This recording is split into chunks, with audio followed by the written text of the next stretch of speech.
You. Okay, so we're moving on to communications manager, and this is a role that is so key. And I must say that Stand Up Alaska does not have a communications manager, and it is one of the roles that I am just the next role that I'm filling is this role. Well, if But you were this someone, if you were someone who is good at shaping a narrative, if you're great at social media, right? If you're, It's a big job. It it's is a a huge job. big job because this person controls the narrative. They manage Hmm. press relations, Yep. social media, advertising, and message discipline, which we are horrible at. Their job is to ensure that every tweet, quote, and video supports the campaign's central story and candidate's brand. They would be the ones that would help set up an interview and work on the candidate with their responses, right? Um, they ensure that all of the content supports either the vision of the candidate or in our instant the vision of our board of directors, right? And so a comms manager, the comms role is I would say in a campaign the third most important role. Your first is going to be your campaign manager. The second is going to be whoever is in charge of your finances, whether that be treasurer or your ops person or whoever's going to do finances. And your third is your comms person. Like having standardized communications and kind of a brand as you go through a campaign is super important. Staying on message. This is another one for if there is, let's say your candidate says something that is inappropriate, or someone, your candidate's opponent says something that's inappropriate. That communications manager, they're tuned in. So not only are they watching their candidate, they're Mhm. watching the other candidate, looking for slip ups, looking for misspeak. They're looking for anything that will help support the narrative of your candidate so they can take that information, flip it into a real quick 30-second snip and put that out there. So if that's you, if you are someone that's really good at juggling multiple, not just your candidate's candidacy, but the other team, like whatever they're doing, this is something that you're good at. Think of it like if you are reviewing game tape or footage from another team, you're always looking at your team's game day footage, but you're also looking at your opponents so that you can suss out their weaknesses, right?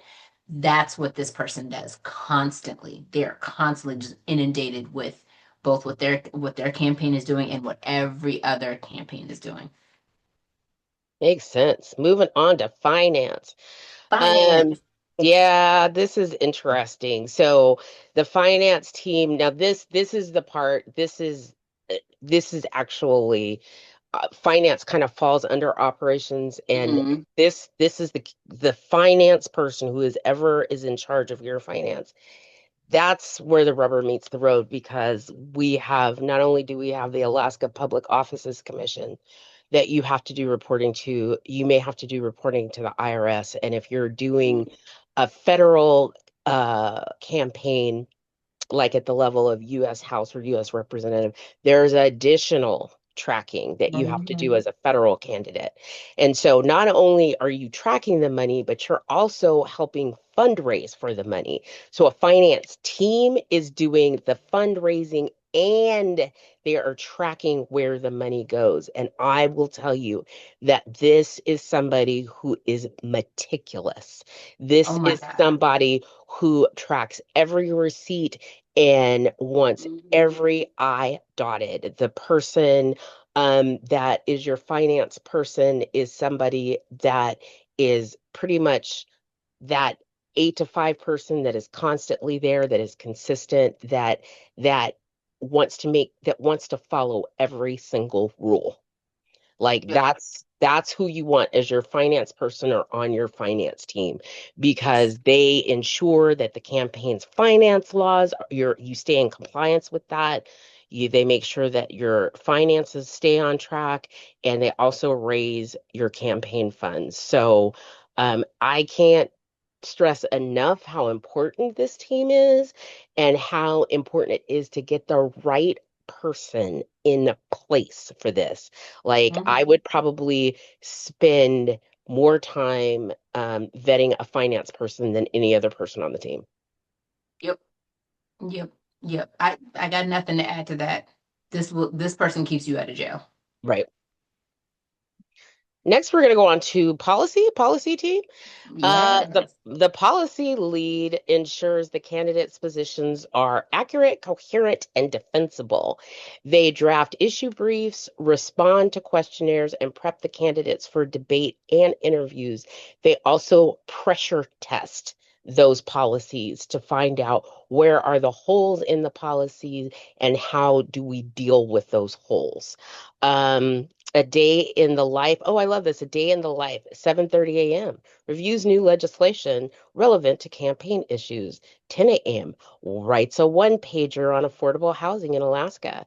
2 p.m. Joins a strategy meeting to align messaging on climate policy. 4:30 p.m. Edits talking points for a town hall Q&A. 7 p.m. Reads opposition research over tea or coffee or wine, making notes Come for on. tomorrow's prep session. So that's kind of the day in the life of your Mhm. policy advisor. It is not as this is for people who really love research. Oh my God. Like if you are into research and writing, Mm-hmm. this Mm-hmm. is for you. If you aren't All a that. people person, but you are really cerebral and you have, especially if you have some policies that you have really dug in on that you want to help influence your candidate about, this is a great way to do that. This is an Absolutely. amazing way to do that because the candidate probably has wide swath policies on most of the major issues, right? Mhm. But the policy research is what really, really informs their position. And if you get on this team or you end up being this person, you can actually affect the policy, especially if that person gets elected, right? So if Mhm. you're really into climate or you're really into housing justice or you're really into food sovereignty, man, get in on an elected official's not only even if they don't win, you can affect what's being talked about Yep. during the campaign. Like this is an amazing opportunity for especially like college age people that are already doing a lot of research anyway. Mhm. If you are in environmental science or political science or any of the sciences and you want to actually affect change, this is the ticket right here. Your as a policy lead, your research informs what the comms director talks about. Hmm. And the comms director is who gives the information to the campaign manager, who then gives that information on to the candidate. Your research directly impacts the messaging. Your research directly impacts the vision and the scope of what your candidate is talking about. So again, like she said, if you have strong research skills, if you have access to like EBSCO, or because for those of you who are not familiar, EBSCO is a academic research search engine basically that pulls up academic papers. So it's like Google for nerds.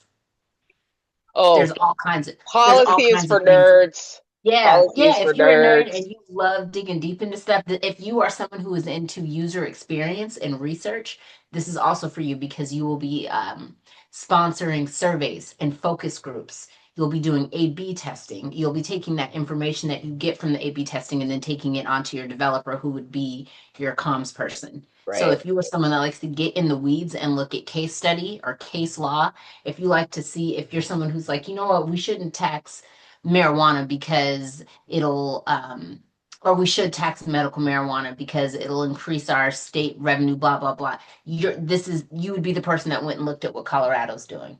Hmm.